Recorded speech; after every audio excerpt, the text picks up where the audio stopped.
എനിക്ക് അറിയാവുന്നിടത്തോളം, അല്ലെങ്കിൽ ഞാൻ അവനെ ഞാൻ മനസ്സിലാക്കിയിടത്തോളം, അല്ലെങ്കിൽ ഞാൻ കണ്ടിടത്തോളം അവൻ ഇപ്പോൾ വീട്ടിൽ തന്നെയായിരിക്കും.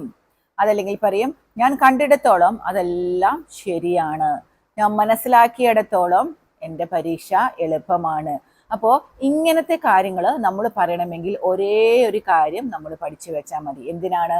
ഞാൻ മനസ്സിലാക്കിയിടത്തോളം, ഞാൻ കണ്ടിടത്തോളം, ഞാൻ അറിഞ്ഞിടത്തോളം, ഇങ്ങനെയൊക്കെ നമ്മൾ പറയില്ലേ, എപ്പോഴും നമ്മൾ പറയുന്ന കാര്യമാണ് അല്ലേ. അപ്പോൾ ഇത് പറയണമെങ്കിൽ നമ്മൾ ഒരേ ഒരു കാര്യം അറിഞ്ഞു വെക്കണം. എന്താണ്? As far as.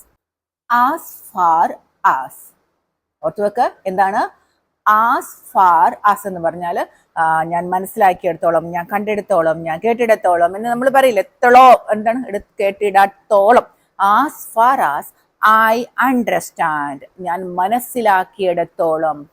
As far as I know, as far as I can see എന്ന് പറഞ്ഞാൽ എനിക്ക് കാണാൻ കഴിയുന്നിടത്തോളം, അല്ലെങ്കിൽ ഞാൻ കാണുന്നത് പോലെ. അപ്പൊ എന്താണോ നമുക്ക് പറയേണ്ടത് അത് ആസ് ഫാർ ആസ് ഉപയോഗിച്ചിട്ട് പറഞ്ഞാൽ മതി. അപ്പൊ എങ്ങനെയാണ് ആസ് ഫാർ ആസ് എന്ന് പറഞ്ഞാൽ? ഞാൻ മനസ്സിലാക്കിയെടുത്തോളം, as far as I understand. ഞാൻ അറിഞ്ഞെടുത്തോളം, as far as I know, ഞാൻ അറിഞ്ഞെടുത്തോളം. എന്താണോ നമുക്ക് പറയേണ്ടത് അത് ആസ് ഫാർ ആസ് ഉപയോഗിച്ച് പറഞ്ഞാൽ മാത്രം മതി. ക്ലിയർ ആയോ? ഇത് നമ്മൾ എപ്പോഴും പറയുന്ന ഒരു കാര്യമല്ലേ. അപ്പൊ എന്താണ്? As far as subject verb. ഇതാണ് സെന്റൻസിന്റെ സ്ട്രക്ചർ എന്ന് പറയുന്നത്. എങ്ങനെയാണ്? As far as subject verb. ഞാൻ അറിഞ്ഞിടത്തോളം അവൻ വീട്ടിലായിരിക്കും. As far as I know he is at home, അവൻ വീട്ടിലാണ്. As far as I know he is at home, അവൻ വീട്ടിലാണ്. ഞാൻ അറിഞ്ഞിടത്തോളം അവൻ വീട്ടിലാണ്. ഞാൻ അറിഞ്ഞിടത്തോളം നാളെയാണ് പരീക്ഷ. അപ്പൊ നിങ്ങളൊന്ന് പറയേ. As far as the exam is tomorrow. As far as I know, ഞാൻ അറിഞ്ഞിടത്തോളം. As far as I know the exam is tomorrow. ഇനി ഞാൻ മനസ്സിലാക്കിയിടത്തോളം എക്സാം നാളെയാണെന്ന് എങ്ങനെ പറയും? As far as I understand. As far as subject verb. As far as I understand the exam is tomorrow. Exam നാളെയാണ്. എനിക്ക് പിന്നെ അറിയുന്നത് പോലെ നമ്മൾ പറയില്ല, അങ്ങനെയാണെങ്കിലും പറയാട്ടോ. As far as I know she works at hospital, അവള് ഹോസ്പിറ്റലിലാണ് ജോലി ചെയ്യുന്നത്. അപ്പൊ ഈ രണ്ടാമത്തെ ഭാഗം നമ്മുടെ ടെൻസസ് ഒക്കെ നമ്മൾ അപ്ലൈ ചെയ്യുക. നമുക്ക് അറിയുന്നതാണ്. As far as I know, ഞാൻ അറിഞ്ഞിടത്തോളം. അതല്ല എങ്കിൽ എനിക്ക് അറിയുന്നത് പോലെ ഷീ വർക്ക്സ് അറ്റ് ഹോം. അപ്പൊ നിങ്ങൾക്ക് ഇതിൽ നിന്ന് എന്ത് മനസ്സിലായി? നമ്മൾ ആസ് ഫാർ ആസ് ഉപയോഗിക്കുന്നത് നമുക്ക് അത്ര ഉറപ്പൊന്നുമില്ല, അങ്ങനത്തെ അല്ലേ. എനിക്ക് മനസ്സിലാകുന്നിടത്തോളം, എനിക്ക് അറിഞ്ഞിടത്തോളം, അങ്ങനെ വലിയ ഉറപ്പൊന്നും നമുക്ക് ആ കാര്യത്തിലില്ല. പക്ഷെ നമ്മൾ മനസ്സിലാക്കിയ കാര്യം മറ്റുള്ള ആളുമായിട്ട് നമ്മൾ ഷെയർ ചെയ്യണം. അവിടെയാണ് നമ്മൾ ആസ് ഫാർ ആസ് ഉപയോഗിക്കുന്നത്. As far as I no എന്ന് പറഞ്ഞാൽ എനിക്ക് അറിയുന്നിടത്തോളം. ഇനി ഞാൻ മനസ്സിലാക്കിയിടത്തോളം പ്രശ്നമെല്ലാം തീർന്നു. നമ്മളിപ്പോൾ പറയില്ലേ, എന്തെങ്കിലുമൊക്കെ പ്രശ്നം കേട്ടിട്ട് നമ്മൾ പറയും ആസ് ഫാർ ആസ് അണ്ടർസ്റ്റാൻഡ്, ഞാൻ മനസ്സിലാക്കിയിടത്തോളം ദ പ്രോബ്ലം ഈസ് സോൾവ്ഡ്. ഞാൻ മനസ്സിലാക്കി, പ്രശ്നങ്ങളൊക്കെ കണ്ട സ്ഥിതിക്ക് എനിക്ക് തോന്നുന്നത് the problem is solved. As far as I understand the problem is solved. ഇതൊന്നും നമുക്ക് ഉറപ്പില്ല. നമ്മളിങ്ങനെ കാര്യങ്ങളൊക്കെ കേട്ടതിന്റെ പേരിലും മനസ്സിലാക്കിയതിന്റെ പേരിലും ഒക്കെ ആയിട്ട് നമ്മൾ പറയുകയാണ്. അതാണ് നമുക്ക് വലിയ ഉറപ്പൊന്നുമില്ലാത്ത കാര്യമാണെന്ന് ഓർത്തു വെക്കുക കേട്ടോ. As far as I understand, ഞാൻ മനസ്സിലാക്കിയെടുത്തോളം this course is very useful, ഈ കോഴ്സ് വളരെ യൂസ്ഫുൾ ആണ്. എന്തെങ്കിലും നമ്മൾ പഠിക്കുമ്പോൾ നമ്മൾ പറയും അതല്ലേ, as far as I understand this course is very useful, ഞാൻ മനസ്സിലാക്കിയെടുത്തോളം ഈ കോഴ്സ് യൂസ്ഫുൾ ആണ്. ക്ലിയർ ആയോ? As far as I know, ഞാൻ മനസ്സിലാക്കിയെടുത്തോളം അല്ലെങ്കിൽ ഞാൻ അറിഞ്ഞിടത്തോളം, ഇതൊക്കെ ഒരേപോലെ ഉപയോഗിക്കാം. As far as I understand, ഞാൻ മനസ്സിലാക്കിയെടുത്തോളം. ക്ലിയർ ആയല്ലോ? അപ്പൊ ആസ് ഫാർ ആസ് ഉപയോഗിച്ചു, സബ്ജക്റ്റ് ഉപയോഗിച്ചു, വെർബ് ഉപയോഗിച്ചു. As far as I remember she called you yesterday, എൻ്റെ ഓർമ്മ പോലെ അല്ലെങ്കിൽ എൻ്റെ ഓർമ്മ ശരിയാണെങ്കിൽ ഷീ കോൾഡ് യു യെസ്റ്റർഡേ. അപ്പൊ നമുക്കതെന്താ? എൻ്റെ ഓർമ്മയിലുള്ളിടത്തോളം എന്ന് പറഞ്ഞാൽ എൻ്റെ ഓർമ്മ ശരിയാണെങ്കിൽ എന്നൊക്കെ നമ്മൾ പറയില്ലേ, അത് തന്നെ സംഭവം. ക്ലിയർ അല്ലേ? As far as I remember, എൻ്റെ ഓർമ്മ ശരിയാണെങ്കിൽ അല്ലെങ്കിൽ ഞാൻ ഓർക്കുന്നത് പോലെ എന്ന് നമ്മൾ പറയില്ലേ, വി മെറ്റ് ലാസ്റ്റ് ഇയർ. എൻ്റെ ഓർമ്മ ശരിയാണെങ്കിൽ ഞങ്ങൾ കഴിഞ്ഞ ഇയറിലാണ് കണ്ടത്. As far as I remember, ഓർമ്മ ശരിയാണെങ്കിൽ, അല്ലെങ്കിൽ ഞാൻ ഓർക്കുന്നത് പോലെ. നമുക്കിത് തീർച്ചയായിട്ടും നമ്മൾ കഴിഞ്ഞ വർഷം കണ്ടേന്നില്ല.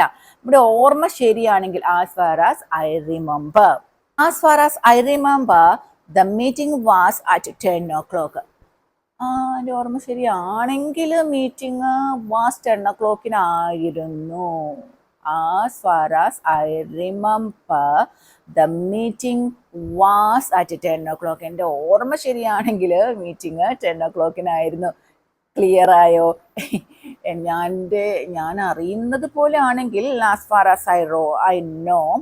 ഇനി ഞാൻ മനസ്സിലാക്കിയത് പോലെയാണെങ്കിൽ as far as I understand. എൻ്റെ ഓർമ്മ ശരിയാണെങ്കിൽ as far as I remember. ഇതൊക്കെ ഓർത്തിരിക്കാൻ നല്ല എളുപ്പം. അതിനകത്ത് നിങ്ങളൊന്നും ചിന്തിക്കേണ്ട കാര്യമില്ല കേട്ടോ. നമ്മൾ ചില കാര്യങ്ങൾ ഇങ്ങനെയൊക്കെ പറയും അല്ലേ, ഒത്തിരി കാര്യങ്ങൾ നമ്മൾ ഇങ്ങനെയൊക്കെ പറയേണ്ടി വരും. ഇത് ഞാൻ വളരെ സിമ്പിളായി എന്താ പറയുക, നിങ്ങൾ കേൾക്കുമ്പോൾ നിങ്ങൾ ഓർക്കും വളരെ ലാഘവത്തോടെയാണല്ലോ ക്ലാസ് എടുത്തതെന്ന്. വളരെ ലാഘവത്തോടെ കേൾക്കുമ്പോഴാണ് as far as I remember എന്ന് പറഞ്ഞ് ഞാൻ നിങ്ങൾക്ക് പറഞ്ഞു തന്നാൽ അത് നിങ്ങൾക്ക് മനസ്സിലാവില്ല അല്ലേ. അപ്പം ഇത് ഇത്രയേ ഉള്ളൂ. ഇങ്ങനെ പേടിക്കേണ്ടതോ പേടിച്ചറിണ്ടിരിക്കേണ്ടതോ ആയ ഒരു കാര്യവുമില്ല. നമ്മൾ ഇതൊക്കെ പക്ഷേ എന്താണ്, നമ്മൾ എന്നും ഉപയോഗിക്കുന്ന കാര്യമാണ്. നമ്മൾ അത് മാത്രമേ ഉപയോഗിക്കണ്ടോ. As far as subject. ഇനി നമുക്ക് എന്താണോ പറയേണ്ടത് അത് പറയുക. As far as subject. അപ്പോൾ ക്ലിയർ ആയോ? അപ്പം നമ്മൾ ഒത്തിരി ക്ലാസ്സുകൾ, ഇപ്പം 3-4 ക്ലാസ്സുകളായി. നിങ്ങളത് കേൾക്കണം കേട്ടോ. നിങ്ങൾ കേട്ട് പഠിക്കണം. അപ്പോൾ ഇതെല്ലാം കേൾക്കുമ്പോൾ നിങ്ങൾ എന്ത് കേട്ട് കഴിഞ്ഞ് നിങ്ങളിത് അവസാനിപ്പിച്ച് വെച്ചിട്ട് പോകരുത്. നിങ്ങൾ ചെയ്യേണ്ടത് വീണ്ടും റിപ്പീറ്റ് ചെയ്ത് നിങ്ങൾ പഠിക്കാൻ വേണ്ടി ശ്രമിക്കണം കേട്ടോ. ഇംഗ്ലീഷ് പഠിക്കുക എന്നുള്ളത് എല്ലാവരുടെയും ഒരു ആഗ്രഹം തന്നെയാണ് അല്ലേ? നിങ്ങൾ തന്നെ പറയൂ അല്ലേ? നിങ്ങളൊന്ന് കമൻറ്റ് ചെയ്ത്. നേരല്ലേ ഞാൻ പറഞ്ഞത്? ഇംഗ്ലീഷ് പഠിക്കുക എന്നുള്ളത് എല്ലാവരുടെയും ഒരു ആഗ്രഹമാണ്. എന്താ പറയുക, കൊതിയാണ്. ആഗ്രഹത്തെക്കാളൊക്കെ അപ്പുറം അതൊരു കൊതിയാണ്. അപ്പം ആ കൊതി നമുക്ക് കിട്ടണമെങ്കിൽ നമ്മൾ എന്ത് ചെയ്യണം? സംസാരിച്ചു തന്നെ പഠിച്ചാലേ സംസാരിക്കാം. അപ്പോൾ എന്താ ചെയ്യുക? പേടിയെല്ലാം മാറ്റണം കേട്ടോ. പേടിയെല്ലാം മാറ്റി, നാണക്കേടെല്ലാം മാറ്റി സംസാരിച്ച് പഠിക്കും. അപ്പോൾ പ്രിയപ്പെട്ട മാതാപിതാക്കളെ, കുട്ടികളെ, നമുക്കറിയാലോ ഏപ്രിൽ 1-ാം തീയതി മുതൽ കുട്ടികൾക്ക് വേണ്ടിയിട്ടുള്ള ഗ്രാമർ ക്ലാസ് തുടങ്ങിയാണ്. 4th സ്റ്റാൻഡേർഡ് മുതൽ +1 +2 നിങ്ങൾക്ക് ആർക്കാണോ ഇംഗ്ലീഷ് അറിയത്തില്ലാത്ത കുട്ടികളുള്ള ആ കുട്ടികൾ വരെയുള്ള ക്ലാസ് തുടങ്ങുകയാണ്. മറന്നു പോകരുത്. ഇതാ നമ്പർ വന്നിട്ടുണ്ട്, നിങ്ങൾക്ക് എന്നെ കോൺടാക്ട് ചെയ്യണം കേട്ടോ. കുട്ടികൾ ഇംഗ്ലീഷ് അറിയാതെ സങ്കടപ്പെടരുത്. ഗ്രാമറാണ്, ഗ്രാമർ ക്ലാസ്സുകളാണ് നിങ്ങൾക്ക് എടുത്തു തരുന്നത്. മറന്നു പോകരുത്, നിങ്ങൾ പഠിക്കണം കേട്ടോ. പിന്നെ പരീക്ഷ 30-ാം തീയതി കഴിഞ്ഞാൽ പിറ്റേ ദിവസം 1-ാം തീയതി തൊട്ട് തുടങ്ങല്ലേ എന്ന് നിങ്ങൾ ചിന്തിക്കുക. പക്ഷെ ഞാനൊന്ന് പറയട്ടെ, ആ തുടർച്ച എന്നോണം നിങ്ങൾ അങ്ങ് തുടങ്ങിക്കോളുക. ഒരു 30 ദിവസത്തെ കാര്യം. ഇനി നിങ്ങൾ ട്രാവൽ ചെയ്യുന്നവരൊക്കെ ഉണ്ട്, ഞാനത് പറയില്ല. ആ ട്രാവൽ ചെയ്യുന്ന സമയത്ത് നിങ്ങളതൊന്ന് കേട്ടാൽ മതി. കാറിലിരുന്നൊക്കെ നിങ്ങൾക്ക് കേൾക്കാമല്ലോ. നിങ്ങൾ എന്തോരം മക്കൾ ഫോൺ കാണുന്നു, കാറിലിരുന്ന് ബസ്സിലിരുന്നു. ഓക്കെ, പിന്നെന്താ പ്രശ്നം? അതൊന്ന് കേട്ടാൽ മാത്രം പോരെ നിങ്ങൾ അല്ലേ? അപ്പോൾ നിങ്ങളുടെ കൂട്ടുകാർ ഗ്യാങ് ആയിട്ട് വേണമെങ്കിൽ ജോയിൻ ആകാം കേട്ടോ. കുറേ കൂട്ടുകാരെ നിങ്ങൾ ഒന്നിച്ച് ചേർത്തിട്ട് ഗ്യാങ് ആയിട്ട് എൻ്റെ അടുത്ത് ജോയിൻ ആകവേ. അതും ഒരു രസം തന്നെയല്ലേ. അപ്പോൾ ഇന്നത്തെ കാര്യം എന്തായിരുന്നു? കഥകളെല്ലാം പറഞ്ഞ് നിങ്ങൾ മറന്നുപോയോ? As far as. ഓക്കെ, അപ്പോൾ ഇതാ നിങ്ങൾക്കുള്ള സെൻറ്റൻസ് എത്തിക്കഴിഞ്ഞു. ഞാൻ മനസ്സിലാക്കിയെടുത്തോളം അവൻ മിടുക്കനാണ്. പെട്ടെന്ന് കമൻറ്റ് ബോക്സിൽ ചെയ്തോളൂ. ഡ്രോപ്പ് ചെയ്തോ? ഞാൻ മനസ്സിലാക്കിയെടുത്തോളം അവൻ മിടുക്കനാണ്. കുരുത്തക്കേടൊന്നുമില്ല, മിടുക്കനാണ്. ക്ലിയർ ആയില്ലേ? അപ്പോൾ എല്ലാവർക്കും നല്ലൊരു ദിവസം ആശംസിക്കുകയാണ്. നമുക്ക് അടുത്ത ദിവസം വീണ്ടും കാണാം.